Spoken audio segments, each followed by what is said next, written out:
સાથે હવે બોરોસિલ ગ્લાસવર્ક્સના एमडी અને सीईओ श्रीवार खेरुका जोड़ाई चुका है। सर शुक्रिया मेरे साथ जुड़ने के लिए। Very good morning. सबसे पहले शुरुआत ओवरऑल रिजल्ट से मैं करना चाह रही थी, क्योंकि डिमांड जिस तरीके से हम लोग अब पैन आउट होते हुए देख रहे हैं, आपने पिछली बार भी बताया था थोड़ा जो पेंटअप डिमांड है वो आगे अफेक्ट हो रही है। Q1 की बात करें, अब तक की डिमांड कैसी है, एक स्नैपशॉट अगर आप मुझे दे पाएं, स्पेशली कंज्यूमर बिजनेस की अगर एक जो प्रैक्टिकली ग्राउंड लेवल पर सिचुएशन है उसके लिहाज से, उसी से शुरुआत करें। जी, thank you for having me. तो Q4 जो जो जैन मार्च क्वार्टर थी, वहाँ डिमांड काफ़ी अच्छी थी। हमारे ओवरऑल सेल्स ग्रोथ करीब 30% से बढ़ी सेम क्वार्टर प्रीवियस ईयर से।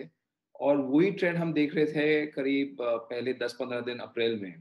लेकिन अभी जो सेकेंड वेव आई है कोविड की, उससे काफ़ी लॉकडाउन्स अनाउंस हुए हैं पूरे देश में, सारे स्टेट्स में। रिटेल आउटलेट्स बंद हैं और शॉपिंग के लिए करीब 3-4 घंटे ही मिलते हैं सवेरे। तो जो हम नॉन डिस्क्रेशनरी आइटम्स जो हम बेचते हैं, उसका डिमांड ज़रूर कम हुआ है, क्योंकि दुकान ही बंद है। और ई-कॉमर्स भी देखा जाए तो हमें दिखता है कि ई-कॉमर्स में भी एसेंशियल गुड्स ही बेचा जा सकता है। तो अ, इसका इम्पैक्ट ज़रूर हुआ है अप्रैल में। ओके।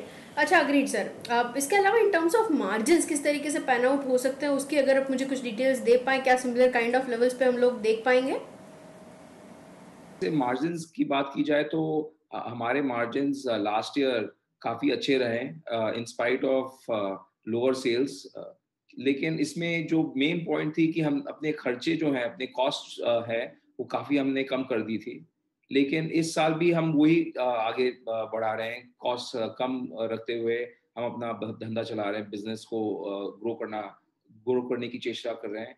इस साल एक फ़र्क है, इस साल में कमोडिटी प्राइसेस बढ़ गए हैं, और जैसे स्टील हो या कॉपर हो, और वो सारे कमोडिटीज़ हमारे कई प्रोडक्ट्स में यूज़ होते हैं। तो हमें थोड़े प्राइस इंक्रीज़ेज़ ज़रूर लेने पड़ेंगे, क्योंकि सब जगह से हमें प्रेशर है। तो मेरे हिसाब से मार्जिन्स को मेंटेन कर पाएँगे, लेकिन हमें प्राइस इंक्रीज़ेज़ लेना पड़ेगा। ओके, कितने क्वांटम में प्राइस इंक्रीज हम लोग देख पाएंगे, अगर आपने कुछ रफ वर्क किया है? आई थिंक 3 से 5% हमें नॉमिनली प्राइस इंक्रीज़ लेना पड़ेगा across the range.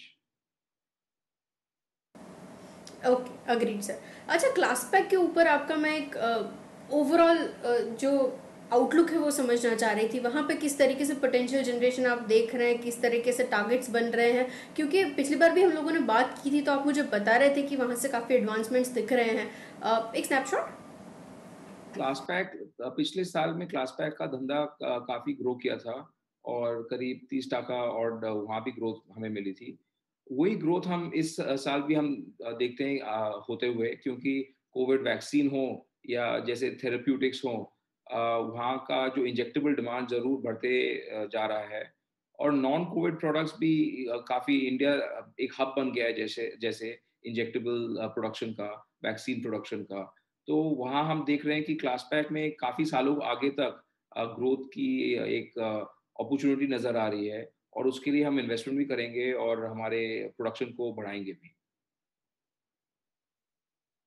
Okay, agreed sir. अच्छा, एक चीज़ जो मुझे एक्चुअली इन डिटेल थोड़ी डिस्कस करनी थी, आपने जो भी एम्प्लॉयज़ के बेनिफिट के लिए कोविड के रिलेटेड अरेंजमेंट्स किए हैं और अनाउंसमेंट्स किए हैं, काफ़ी अप्रिशिएबल थे तो सही, लेकिन इसका एक इम्पैक्ट आप किस तरीके से देख रहे हैं ओवरऑल कॉस्टिंग स्ट्रक्चर के ऊपर? क्या इसका जो इवैल्यूएशन है वो हो चुका है? किस तरीके से वो फ्रेम आउट होते हुए देख पाएंगे?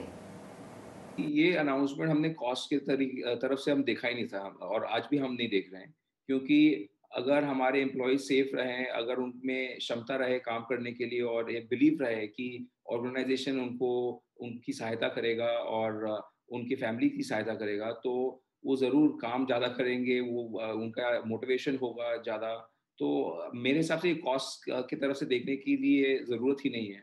और जो भी हम कर रहे हैं वो आई थिंक हमारे वैल्यू सिस्टम, हमारे कंपनी के वैल्यू सिस्टम के मुताबिक कर रहे हैं, जो हमारी देश की वैल्यू सिस्टम है उसके मुताबिक कर रहे हैं। तो मैं इसको कॉस्ट से जोड़ूँगा ही नहीं, ये पॉइंट को।